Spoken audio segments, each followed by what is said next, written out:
hi to all of you in Zoom land. First, I want to start the meeting by congratulating all of the people who are joining our board in 2022. So I'm not sure who's here, but those of you that are here, congratulations. And then thanks to the other board, we had a couple board members that are stepping up to fill our one-year positions. So thank you so much for volunteering to step up to that. We do appreciate everyone that volunteers. I know I've gotten a lot out of it. Everybody gets a lot out of it. If you are not on the board, but you want to start getting involved, we have a ton of committees that you can join. We need volunteers for those committees, and you can find the committees at our website at nazrealtor.org. .com. nazrealtor.com. Let's see. And then we also want to see your community involvement. We know as realtors, we are doing tons of things in the community with our agencies, with our brokerages, with our families. And we want to start promoting that with our other members and also with the public. So if you are out and about doing anything, volunteering, take a picture, shoot it to Ventries and Judy.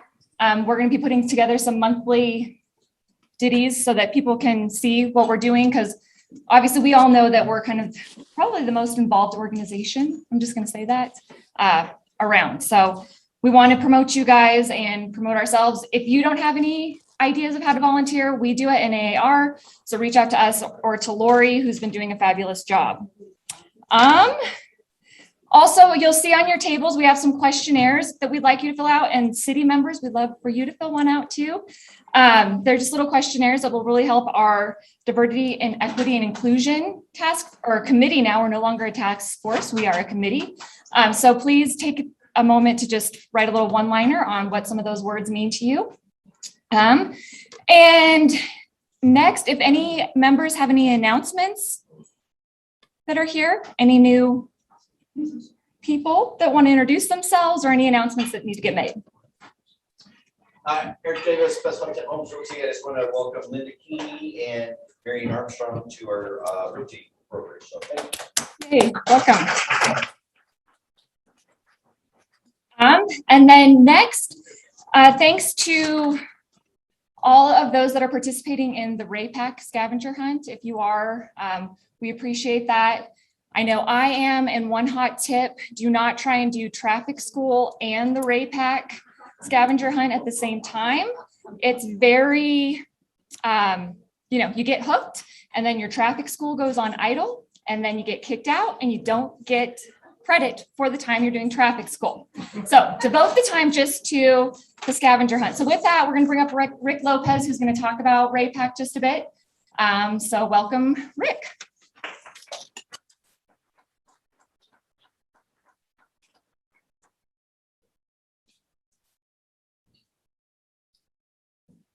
Jessica, thank you very much. And thank all of you for attending today. Now, you know you're all in trouble because I have to pull out notes, which means that I've got a few things to say. I don't know how many of you really know what RAPAC is, what it does for you. And that's one of the problems I think that we've had over the last several decades actually is effectively communicating what RAPAC is and why it matters to you. And I kind of look at it in a very simplistic way. Isn't it great that we don't have to spend 5 minutes of our day worrying about our independent contractor status, worrying about being able to earn fair commissions, worrying about 1031s or repealing the step-up basis for when you inherit a property? Isn't it great we don't have to spend 5 minutes of our day doing that because somebody at the National Association is doing that for us? Isn't it great that we don't have to worry for 5 minutes of each day about the National Flood Insurance Program and making sure that our clients and ourselves, those of us that might be affected, have access to affordable flood insurance?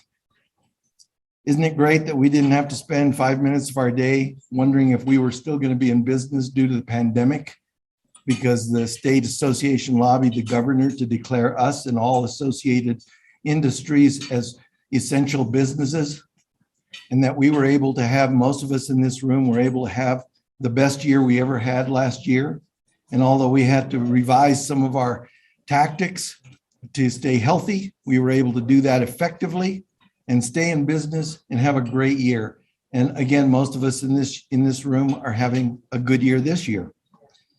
And isn't it great that we don't have to worry that the city, the county, the state can impose taxes on services, because our state association fought for, lobbied, and presented Prop 126, creating a constitutional amendment that outlaws that. After fighting that battle every single year for over 20 years, we finally managed to get it resolved. And isn't it great we didn't have to worry about that? Isn't it great that the people that are going to be presenting this housing plan to us today were able to take advantage of data that we provided to them, that the National Association of Realtors paid for, and supplied us with over $40,000 to do 2 polls to provide polling data that is allowing this housing commission and the housing staff to utilize that data to put together a plan that will hopefully benefit us for the next 10 years. And isn't it great that we have a housing commission that guarantees that we have a seat at the table, that we will participate directly in how those plans are implemented over the next 10 years. You know, I find it hard sometimes to understand why only 20% of our members participate in RAPAC.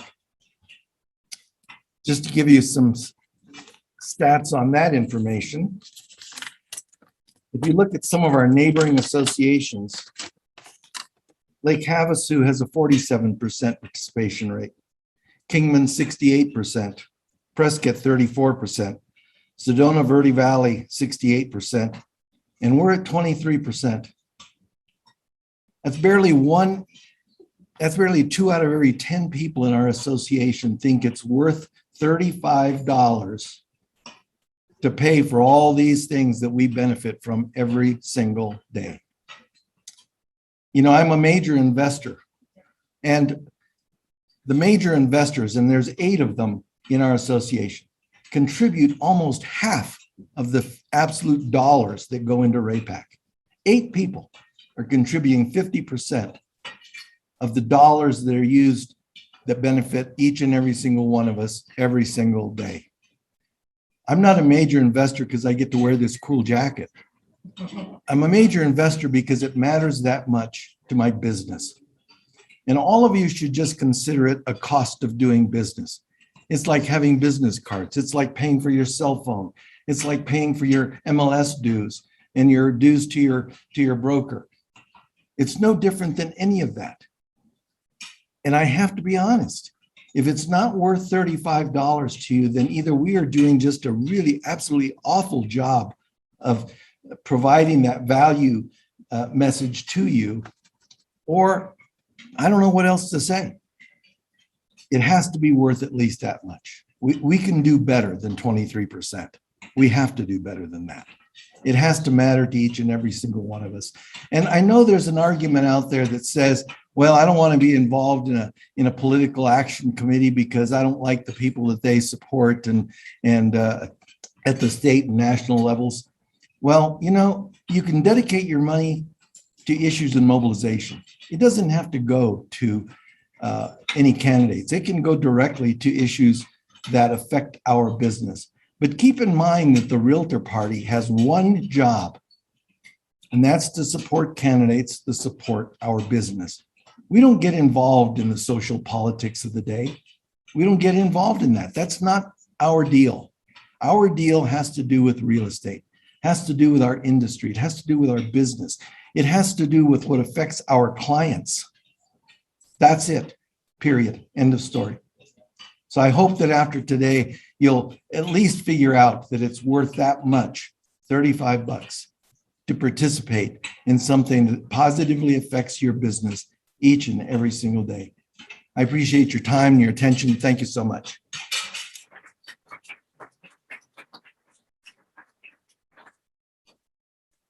Thank you, Rick. And of course, Rick is always happy to answer any questions or talk about Rick or talk about RAPAC to anybody. And talk about Rick, RAPAC, any other R's you want to talk about. We're really excited to have some folks here from the city of Flagstaff to talk about the 10-year plan. So I'd like to welcome Leah Bloom, the housing project manager for the city of Flagstaff, and Sarah Dar, and whoever else you, or however you guys want to do it, you come on up.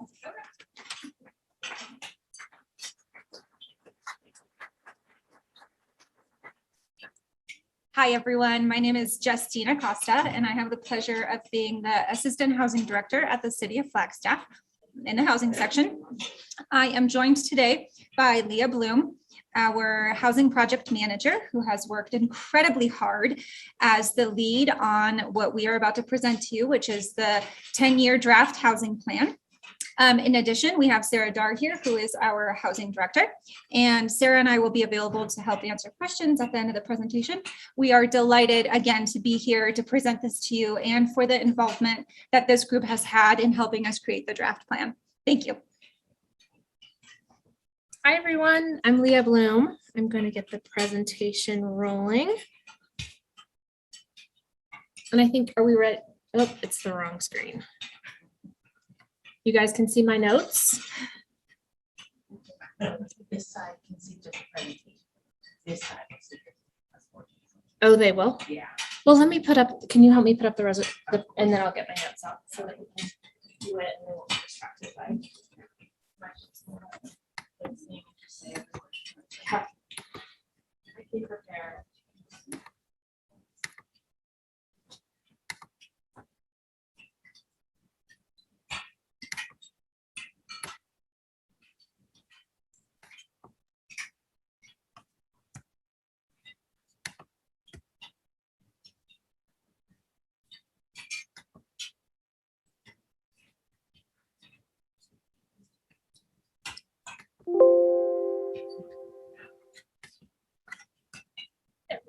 Great, thank you so much. Oh, it's not up there. Uh-oh. That one I can't fix.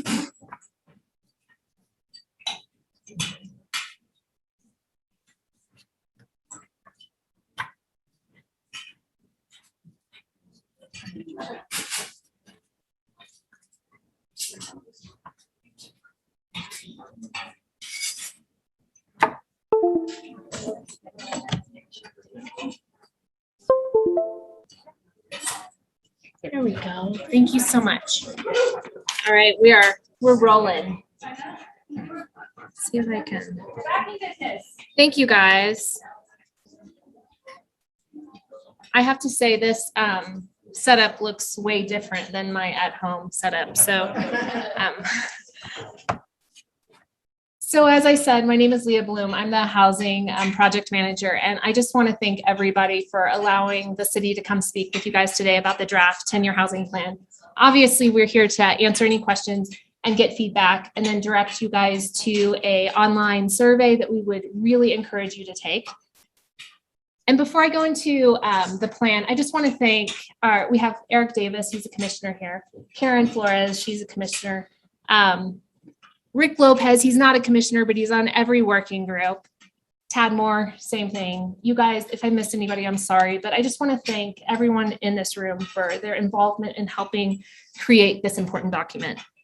So this is the cover of our plan, and it really is to depict the collective benefit of housing in our community. You all know, I'm speaking to the choir here, that housing influences our health, our education, generational wealth, for housing, innovative ideas, for development.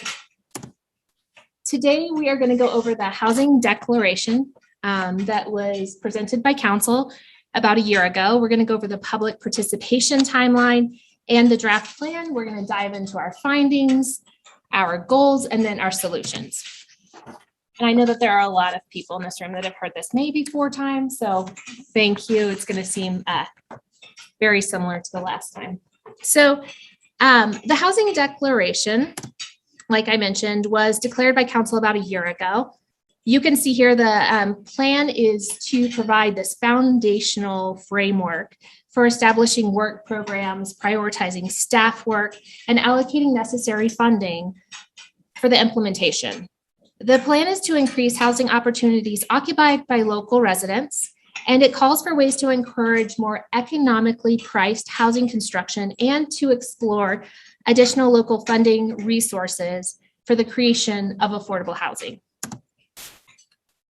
So when council declared the housing emergency, they made it clear that they want one single comprehensive community-facing document that will summarize the city's immediate and long-term needs and strategies to improving housing affordability. And I feel like we've done a pretty good job. So the plan itself, it talks about the interconnected challenges and the shared solutions to housing. The stories we hear from residents, from local reports, they verify that the lack of affordable housing is not just an individual problem, but rather it is a community problem that has collective consequences that negatively affect Flagstaff. The plan will demonstrate how these consequences, if not addressed, will contribute to negative impacts of Flagstaff. So it will also provide a path forward for the next 10 years and solutions to Flagstaff's housing emergency. So the plan itself, you're going to see the interconnection between healthcare, neighborhood and equity, sustainability, zoning and land use, and economic opportunity. We had informal working groups that talked about these important topics and their relationship to housing. We're going to go into detail about that too. So let's touch on the public participation and timeline side. So for our informal working groups, in January, our housing commission, our awesome housing commission, approved our public participation plan. And in that plan, they asked that we have informal working groups. And those informal working groups were our gap analysis working group, our neighborhood context and equity working group. We had a housing and sustainability working group. And we looked at housing and healthcare. We had a lot of nonprofits and some of our healthcare providers on that working group. And our zoning and land use working group was an enormous working group that contributed to like having realtors, lenders, builders, contractors, and then we had an overarching policy working group. Now, these working groups grew. We had about over 80 volunteers and over 1,000 hours of time that's gone into this draft document. So to date, we obviously are here to get your comments on the draft plan. We have 30 days to do that. From there, we have a community survey that we are going to encourage everybody to participate in, and that's really prioritizing our policy initiatives and our strategies for the document. And from there, in November, we're going to be putting in your public comment, updating our draft document to a final form. We'll be bringing it back to our Housing Commission in November for consideration, and then hitting council for consideration of approval for the draft document in December. A lot of people are like, this is a 10-year document. You know, this is a huge document. And I want to make clear that in the document itself, you'll see that there are policy initiatives and strategies. There are a lot of conceptual language like explore, research, evaluate. And the reason for that is honestly because we had 9 months to create this document, and it's going to take 10 years to do some of these very robust and innovative ideas. And like Rick mentioned, having folks at the table during that time is imperative. So let's dive into the document itself and the findings. We're going to hit some definitions that are used throughout the document. I think that most everyone in this room knows these definitions, but I just want to put it out there. So as far as the definition of affordable housing, when we use this term throughout the document, it means that a household is paying no more than 30% of their annual gross income towards their housing costs. If a household is paying more than that, they are considered housing cost burden. If a household is paying more than 50% of their annual gross income towards housing, they're severely cost burden. And we understand that the folks that this impact the most are that 0 to 80% area median income, which is another definition we'll hit on. So AMI, area median income. Now, This term is important because it really discusses who qualifies for housing subsidies, especially those federal subsidies that come into our community that are limited, but definitely help people get into sustainable housing. You can see here that an area median income from 0 to 80% is about the cutoff for most federal subsidies. And that is a household of 3, which is our average household size in Flagstaff, cannot make more than $55,350 annually. So AMI is referred throughout the document. When it comes to local data, almost half, 47% of our households in Flagstaff are low income. 65% are 0 to 120% of the area median income. And as you guys know, this is very difficult to get folks into ownership opportunities when we're living in a community that is 13.1% higher than the national average for the cost of living and 29% higher when it comes to the cost of housing nationally. This just reiterates that providing subsidies and support to get folks into housing that is affordable is imperative. So here's some more local data on what our market looks like. And I want to thank Housing Solutions was a big partner in this. TAD has been a huge partner in getting us updated information. So really what we're looking at here is not shocking to the group because you see this every single day. But since 2011, the median sales price of a home has rose 119%, while the area median income has only gone up by 16%. And we have roughly 22,000. Here, I can see if I can move this right down here. That might help. 22,073 neighbors that are living in housing cost burden situations in Flagstaff city limits. If you dive a little bit deeper into the plan, these graphics are here. You can look at all households versus homeownership and rental. So this document talks about households at all income levels. And this is a really important slide to me because it's our basic housing continuum. And before I go into that, I do want to define one more term that's used throughout the document, and that's housing subsidy, which is defined throughout the plan as any form of financial assistance aimed towards alleviating housing costs. This is broad. This can be grandparents helping their grandchildren buy their first home. It could be going to Housing Solutions of Northern Arizona and getting down payment assistance. There are many ways to provide housing subsidy. It doesn't have to just be for homeownership. It could be eviction prevention, move-in costs for rental, etc. So once we have written this plan for all income levels, it was so important that we use an equity lens, ensuring that each household gets what that household needs in order to accomplish what is defined as affordable housing. So the policies and strategies that are aimed to achieve equity, they may result in unequal distribution of resources, but it will lead to more equitable outcomes for everyone. So here's our Flagstaff continuum, and it's a graphic that represents the variety of housing types available for all households at all income levels. It indicates that households with different income levels require different levels of subsidy in order to move up or advance through the housing continuum. So for the purpose of this plan, we're going to refer to this graphic and to communicate possible housing solutions for all income levels. So addressing the housing emergency is going to require adequate funding for programs such as eviction prevention, down payment assistance, and employer-assisted housing. It's also going to require bold actions when it comes to creation and preservation of housing.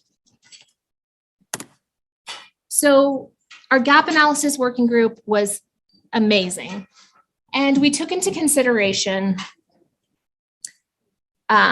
both households in need of affordable housing and subsidies, and then also market rate data. And so what you're looking at here is our affordable/subsidized housing needs assessment results. So when you're looking at this graph, I'm just going to ask you to please apply households here, not units. Using local census data, and taking supply and demand with perfect sorting, so putting folks into housing that's 30% of their gross income, the results were confirming to housing practitioners. So if you see 0 to 80% here across the board, there's 10,916 households that would benefit from some sort of housing subsidy or an affordable unit.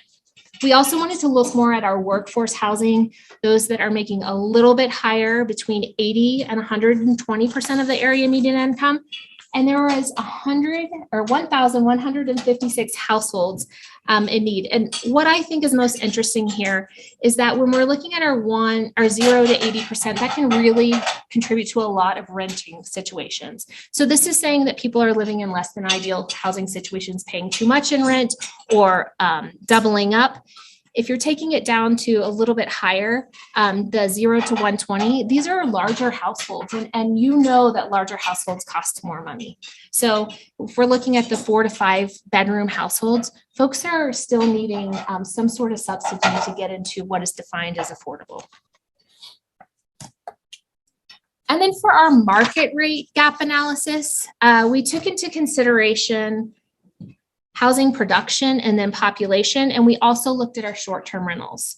So to determine the market rate, we ended up using regional data based off of the census. We did get into local data, and the numbers were very similar to regional data. But we'll talk a little bit about this. So I just want you to look at these graphs, and really this is saying that household production has declined since the peak in the 90s, despite population steadily growing throughout Flagstaff. And construction obviously virtually shut down during the Great Recession. It has picked back up, but we really haven't met those prior levels of production. So with the market rate gap analysis, we estimated a market rate of 7,976 units missing from our market. And of those, and we can look at these as units, not households. So of those, 7,441 units are households from our underproduction side. And then the other 535 are from the conversion to short-term rentals. So we at the city took a database compliance software that we use for our short-term rentals. And I want to make it clear that we use these as non-owner occupied households. We had about 260, I believe, households that were owner occupied but still using those as short-term rentals. And the working group really felt that it was important not to include this in the gap analysis because it does provide active income to help people get into more affordable housing situations paying for their mortgage. So this is the slide that pulls it all together. With all of these numbers fresh in our minds, we have to say that the number alone does not mean that the community has over 20,000 households living without a place to call home. It simply means that 12,072 low-income households are living in less than ideal housing situations, and that 7,976 market rate housing is needed to free up the pressures from Flagstaff's housing stock and to catch up with population growth. In a market without enough homes and without enough or adequate subsidy, the people who lose out the most really are a low to moderate income. Again, that brings us back to that 47% of our population. This plan's policy initiatives and strategies include both increasing the number of housing units and subsidies to provide target assistance to households that are in need. Both elements in this plan are mutually interconnected and will require bold action to address the housing emergency. So now that we have the quantitative data, I'm going to go into a little bit of the qualitative data. And this is from our housing survey that we did during the creation of the document. I know that Rick shared that with you guys. I just want to thank everyone for sending this survey out to your clients. We had over almost 3,000 respondents. And it's really interesting. We're still digging deeper into this data, but this is what we have to share today. So we have a great representation of our neighborhoods. 78 out of the 85 Flagstaff neighborhoods had at least one respondent. 62% were homeowners. And I can say that this is a little bit higher than our local percentage in homeowners in Flagstaff. And I think that's because we had Gore and other major employers share that with employees that might be in the higher income levels. 32% are renters, 3% are people experiencing homelessness. And throughout this survey, some of the results found that 28% of the respondents have lived in Flagstaff for 10 years or more. So we asked in the survey, we asked how much you're paying, how large is your household, and how much do you make? It was some pretty personal information that people were willing to share. And 35% reported that they are living in housing cost burden situations, which is very comparable to our census data. 50% of renters reported being housing cost burden or rental cost burden. 27%, which nailed it matched exactly the homeownership respondents being housing cost burden. And 23% of the respondents said that they were severely housing cost burden. So that's paying 50% or more towards their housing costs. We asked them the barriers to homeownership. And this was amongst respondents that were not homeowners. 88% cited the average household cost being the main barrier. Over half of the non-homeowners cited that paying too much in rent and not being able to advance through the housing continuum to save for a down payment was a barrier. And 20% said that qualifying for a mortgage was a barrier. I think the most profound information that we took from this question is that 92.7% of the respondents said that they either strongly agreed or agreed that homeownership was important to them. So we asked the question, who's considering leaving because of the cost of housing? And the respondents illustrated that the housing emergency is causing residents to leave Flagstaff. While nearly 39% of all the respondents said that they are not at all likely to leave, that makes a lot of sense with the high percentage of homeownership from the respondents. 50% of the residents said that they were somewhat likely or very likely considering leaving Flagstaff due to the housing costs. And 7.8% said that they were nearly certain that they were going to leave Flagstaff due to the housing cost. We also asked the folks if they support affordable housing developments, and 85% supported, strongly supported affordable housing developments, and that was respondents that they strongly agree or agree with the development of affordable housing. Now, when we took that down to a localized level, it changed a little bit. In the same category of strongly agree or agree, that dropped by 20%. So essentially saying that if we're bringing it more into our neighborhood, there's less support of it. So now that we have the quantitative and the qualitative information, a lot of information there.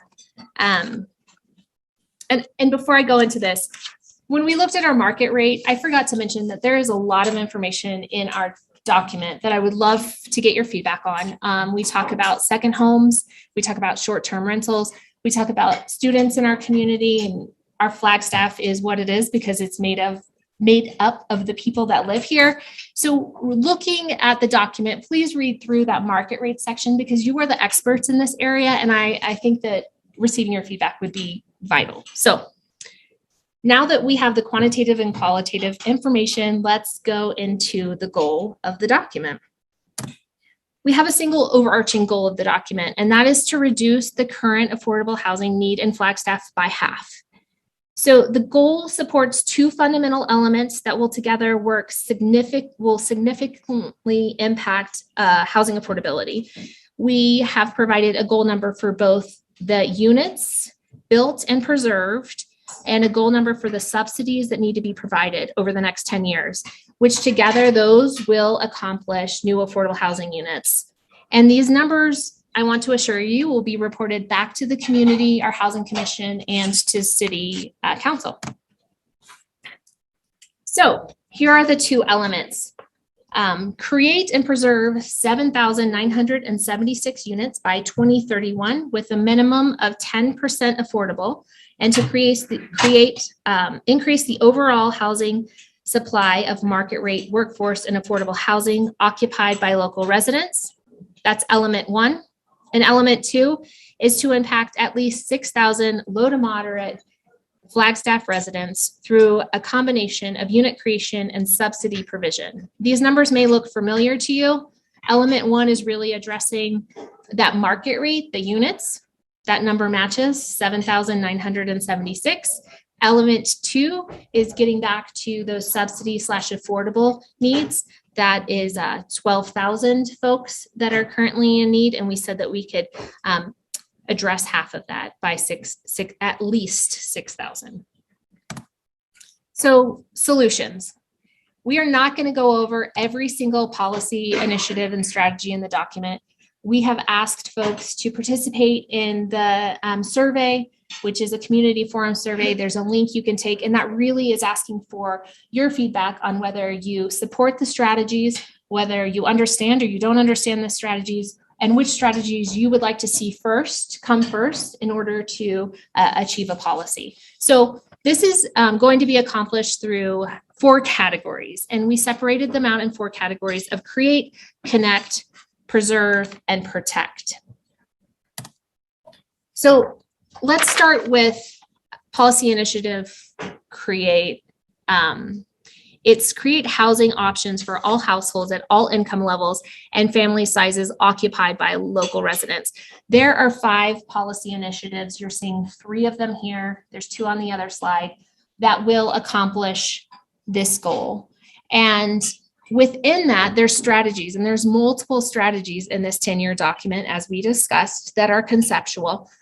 But I really do encourage you to go on page 43 of the plan. You can see here that the city and the commission worked internally, externally, came up with a scope of how much time it would take, the funding it would take, whether council consideration is needed for an action, and how there was another, the duration, how much time it would take. And then we looked internally within the city and got all of the divisions on board that want to be at the table when accomplishing these strategies. So create is all about creating housing. And you'll see here a dedicated funding source, creating a dedicated funding source for affordable housing, explore building innovation and cost-saving practices, and to ensure that Flagstaff's regional plan includes robust affordable housing goals and policies. It's pretty obvious that in create that land is an issue in Flagstaff. And this is where you'll see some more density intensity language. You'll see some zoning and land use change. Not saying that we have the solutions within the strategy, but we definitely say that we'll come to the table and have these conversations that need to be had to address the housing emergency. Create 4 is to amend the Flagstaff zoning code to facilitate the development of all housing types. Create 5 is about our incentive policy. So we have obviously an incentive policy for affordable housing since inclusionary zoning is not legal in the state of Arizona. Connect is all about connecting people to equitable housing solutions. This is implementing a framework for centering equity on existing and proposed housing practices and policies, to reducing homelessness within Flagstaff community and seeking creative solutions for fostering housing permanency for all, and to integrate healthcare into housing programs and housing into healthcare programs. And I've had some questions about Connect 4, and I just want to be clear that really came from our housing and healthcare group, simply saying that we will work with our nonprofits to gather data on how housing positively affects the health outcomes of people that are in stable situations, housing stable situations. And preserve. A lot of this came from our sustainability and housing working group. And this is about expanding efforts to preserve existing housing stock. This can be done. I mean, the city is already doing a program to help rehabilitate owner-occupied housing. This could be expanded to affordable rentals and to rentals that are already larger multifamily rentals that are in place, and to encourage adaptive reuse in buildings for housing. Protect is all about protecting households from discrimination and removing housing barriers. So you can see here, this is our commitment to continue to further fair housing, both Arizona and federal laws to ensure affordable housing is a part of every neighborhood. This is a campaign that we want to do as a community to talk about how important housing is for a healthy community, and that having affordable housing in your backyard is positively impacting Flagstaff as a whole. And we'll continue to lobby and support federal and state legislation to encourage change of federal and state laws. There's a lot of movement on the federal side, and just staying involved on the state side is important. So we've gotten through everything. You guys are awesome. Thank you for letting me talk so much. These are some important dates. We're in our 30-day public comment period. We have a large public meeting tonight and later in October. In November, we'll be going back to our Housing Commission with our final document for consideration of approval. In December, we'll be going back to City Council for consideration of adoption of the final 10-year housing plan.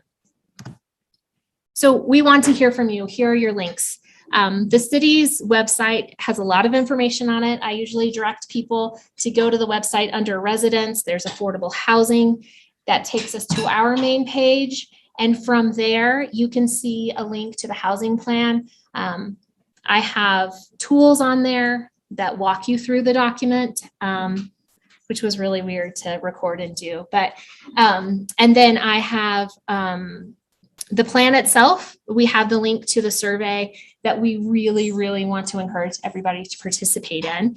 And here's my contact information. So if you read the document and you want to send public comment to the email, you can do that too. We'll be working on gathering information and getting it back into our final plan. So thank you guys for allowing us to come and speak with you today, covering a lot of information. And we can just open it up to any questions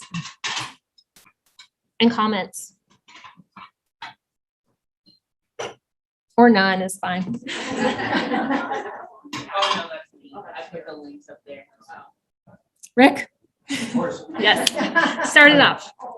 You know, I know the hospital, for example, is building this mega hospital in the southwest portion of the city. They've already come and made a presentation to our association. And they have 190 acres that they're developing there. Has the city had any direct engagement with the hospital to talk about what the city can do to partner with specific ideas to help them develop housing that would be affordable for nurses, support staff, other people that are going to be working at the hospital somewhere within their 190 acres? What is the city doing to assist with that? Thank you, Rick, for the question. You are not the first person that has asked that question to me. And the way that I handle it is I defer the question. And I think that, yeah, the man in the corner ducking, our community development director, Dan Folk, is here. So Dan, do you want to come up and talk in the mic so that other people can hear? It's really fun. I feel like you'll get a little bit of a tan. Thank you.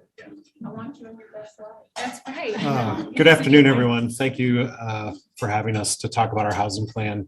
It's a really good question, Rick. I can tell you the application for the new hospital is still essentially in a completeness review. So there's components of the application that we're reviewing. It's going to require a rezoning, a minor amendment to the regional plan. So components that we're working on are things like the traffic impact analysis, the water and sewer impact. The project is slated as a mixed-use project. So I do believe there's a housing component in the project. I don't know if we have a lot of details about what's being proposed yet on the housing, but with every rezoning, our staff works very closely with applicants because we believe in order to be successful in rezoning property in Flagstaff, you need to have some contribution to affordable housing. It's a goal of our city council. It's a goal in our regional plan. And so folks have several ways to meet that requirement. They can actually build the units themselves and commit to serving a certain AMI. We've had folks put property in our land trust. We've had cash contributions to housing programs. So I think as the application gets through the process, we'll start to have those discussions and see what commitment and how we can assist the hospital with their application. Is that helpful? I have a question. Is the city of Flagstaff currently working with any other groups that have interest in bringing more higher paid jobs to Flagstaff? Doors or cities that can help? Because I'm sure this is not all that's affected in this way, correct? The building prices are what they are. Labor's what it is, and we're all, the entire nation is in slump housing. So would one of the thoughts be that improve the economic base by bringing more jobs to Flagstaff? Yes, we do have a division, Economic Vitality. That's their entire kind of work program, is to bring jobs to Flagstaff, to retain employers in Flagstaff. So there's a individual dedicated to retention and there's an individual dedicated to expansion. And so they work very closely to bring employers to Flagstaff. We've had some good success in the last year. The name of the group is failing me now, but they work closely with community development. You know, we get involved in pre-application meetings and site visits and letting folks know, you know, if their project's feasible in Flagstaff, where their offices could be, where their production might be. So we do put resources into economic vitality and job creation. Yeah. And some city property out by the airport right now is being developed in a partnership for jobs to bring good paying jobs to Flagstaff. I think the gentleman in back was first, and then the gentleman in the, I should bring Leah back over. It's gonna be a lot. Mandatory inclusion zoning policy, there's a prohibition against it. How much, if that was removed, how much would that impact our ability to create more affordable housing in town? So Leah used the term inclusionary zoning. What that means is some jurisdictions can require that every project meet a certain number of affordable units, whether it's 5%, 10%. And so in the state of Arizona, the state has superseded any municipality from having inclusionary zoning. It's prohibited. I will tell you that inclusionary zoning has mixed results. It does, you know, result in more affordable units, but there's a lot of literature on it. I see Sarah is here, but we work very hard on, we do incentives instead of requirements, right? And so you can get a density bonus if you do a percentage of affordable housing targeted to a specific AMI for a specific term. You can reduce parking. We will cover some of your fees. We have expedited plan review as an incentive. So these have been in place for a little over 10 years. And another thing that's going on is a review of our affordable housing incentives to see how they're performing. How do we need to adjust them? Are they competing with each other? We have a lot of incentives in our zoning code. We pretty much will try anything in Flagstaff. If it's been tried nationally, I think that's a good thing. But it can, sometimes those efforts can get in the way. And I'll hand over to Sarah and see what she has to say on the question. Good afternoon. My name is Sarah Dar, and I have the pleasure of being the housing director for the city. Low stress job, you know, super light. I wanted to add just a little bit to what Dan was saying as far as inclusionary zoning goes, and it was only in the last 6 years that the state put the direct prohibition on it. Previous to that, the statute was silent. We in Flagstaff chose not to test that policy, to not test that because our funds were so limited. We'd rather spend the money on doing programs rather than defending ourselves in a lawsuit on a state level. Tucson went down that road a little bit and were promptly sued. There's been bills introduced over time that have said, let's do it. And each time they end up with a counter bill, even removing our ability to incentivize. And so it's a really careful piece legislatively. Can I interrupt and go back to Rick and say, where's RPAC on this issue? I can only tell you that, you know, we've talked about inclusionary zoning 20, 30 years ago.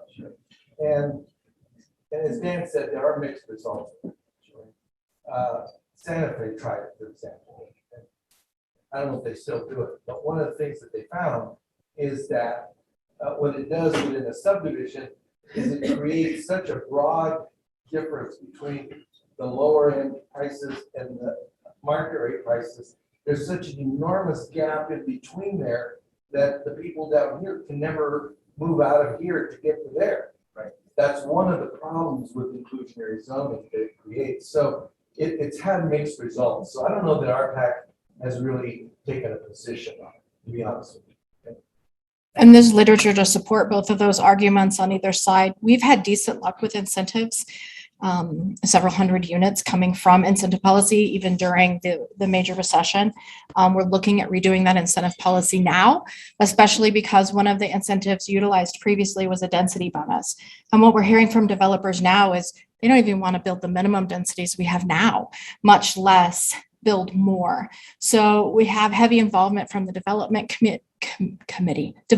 community, as well as taking things back to our housing commission as we go through that process to see what will incentivize someone to include units. The other way we can accomplish units, I think Dan mentioned earlier, with different ways to do it. The other way is through a third party. So through one of our affordable housing nonprofits, or another party that is used to developing affordable housing. So we're really open to whatever someone brings forward. We know that developers need to make money. That's their job. They have investors who are investing in them to get a return on those dollars. We understand that. And so coupling affordable housing into that mix is a pretty delicate dance, especially when we can't require it, which is where we sit down with each developer coming forward. We talk about our local conditions and we say, how are you going to choose to contribute towards this community goal of a more affordable Flagstaff? And there are times where they tell us to take a flying leap. And there are times where Justina knocks on their door so many times, they finally say, okay.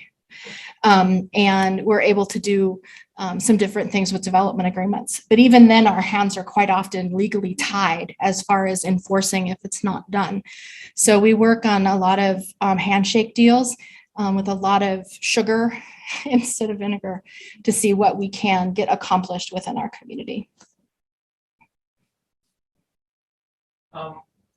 What is the city looking at or has looked at as far as restrictions or deterrents for short-term rentals to possibly help open up those houses for primary residents? I believe we're legally preempted from. Yeah, you talk about that one. Yeah, I'll go back over here. So this is another topic that the state of Arizona has taken legislative action on. It has changed a little bit each year, but essentially they came out and just said, you need to treat vacation rentals, which we define as any rental less than 30 days, equal to all your other housing. So if you're going to require like a conditional use permit for a vacation rental, which means it would go to a public meeting and have to get approval, then you have to do that for all your rental housing. That's my layman's interpretation of the original law. And so what that had is, well, yeah, we're not going to make people with annual rentals get a conditional use permit, right? And then they came back and said, well, you can regulate them a little differently. You can require contact information, for a property manager. You can collect a lodging tax, which is what we've implemented in the software that was referred to as helping us implement that. And so that's kind of the lay of the land on short-term rentals. And what was your specific question about them? Yeah, what are we able to do? What are we able to do? Opening them up for primary residents. So again, every project that comes in front of council, this is an issue they're interested in. And so we have had conditions on rezonings where the property owner has said, yeah, we'll write it into the CC&Rs that you can't do vacation rentals. It's kind of, at this point, it's really up to a commitment from the property owner, I think. Some tools that have been used in other places are maybe some type of an additional occupancy tax on a property that isn't occupied by a local resident. Again, I'm sure you'd see mixed results on that. That would be a pretty big political step to take, I think. The trade-off is people are able to generate income from a short-term rental that sometimes keeps them in their home, right? And so we offer ADUs, accessory dwelling units. And if somebody needs some extra income to stay in their home and pay their mortgage, that's a good alternative, I think, and that's actually the best situation where the owner's living on the property, renting out a part of their home or a unit. They're on-site managers, right? That's really what we need, I think, to best manage vacation rentals in terms of impacts to the neighborhood, noise, garbage, parked cars. Even a primary resident that has 5 houses that they use as vacation rentals. Yeah. It's another tough challenge that impacts the market, right? There's so many forces on the market, and one of those is vacation rentals. So we continue to work on it. I think we're lobbying to give more local control to communities again, let the state give it back to communities and let us regulate them the way we want to. This isn't just us in Texas that forbid individual cities or municipalities from regulating it. I'm not sure on that. what states have taken the same action as Arizona. But there's a lot of communities interested in this, right? Sedona, very impacted by it as well. Is the city doing anything on a legislative level to try and address that? Well, I think we've done everything we can that's allowed by the state. So again, we require a license, we collect a lodging tax.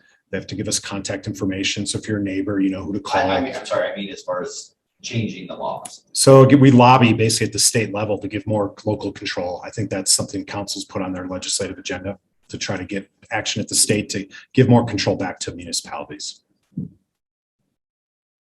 Yes, sir. I see that your priority is to make 8,000 more units, This is where I'm going to bring the housing team back to the just short. to the lectern. Yeah. You want me to go with you? Is there- We're gonna do this one Is together. there enough land in Flagstaff that can be developed? That's an excellent question. I'll just make a comment, then I'll turn it over. And so we've also been doing what's called a listening tour. So myself, community development director, our city engineer, one of our deputy city managers, we've been meeting with builders, developers, realtors, people involved with community development. And one of the top things we hear is there's a shortage of buildable lots, right? So this is kind of one of those key issues too, is we need lots that people can just buy and build a house on, right? People don't want to have to go through the rezoning process and put in all the infrastructure and all of this. All that time is just so expensive, and you got to have the funding to do it. And so that's key, is we need more lots that are buildable. And so we are looking at our process and procedures to see if there's things we can do to make it a little less expensive and get those lots to market sooner on the subdivision side of it. But we know that's a key issue, is buildable lots. I think that just adding into a lot of the strategies behind this are about infill and density because of that issue. There is a section in the plan that talks about land designated specifically to affordable housing that the city owns. You can take a look into that. We did some methodology on how many units we could provide on that acreage. But to answer your question, a lot of the strategies do come back to, Years ago, it was proposed to have more duplexes and patio homes. Apparently that fell flat. Is there any, would that help? Our code is actually quite permissive, I believe, in terms of residential uses. So for some time, you can do a duplex, even I think a 3-unit building potentially in the single family zone. You do need to have an appropriately sized lot. And so you need to have a certain size lot for those 2 units to be on a single family lot. But this is one of the things you'll see too, is nationwide communities are opening up single family zoning, right, to other housing types. We've had that as an option in Flagstaff for some time. And people have used it. They'll put a second unit on the back. An ADU is allowed in every zone. You don't need an additional size for accessory dwelling unit, but for a standalone second unit. So I do think our code encourages infill, and we've seen it. Some has been very compatible, others has been disruptive. But I do think our code really encourages a lot of housing, and we've seen it. It's just people feel unhappy with the type of housing we're seeing, I think.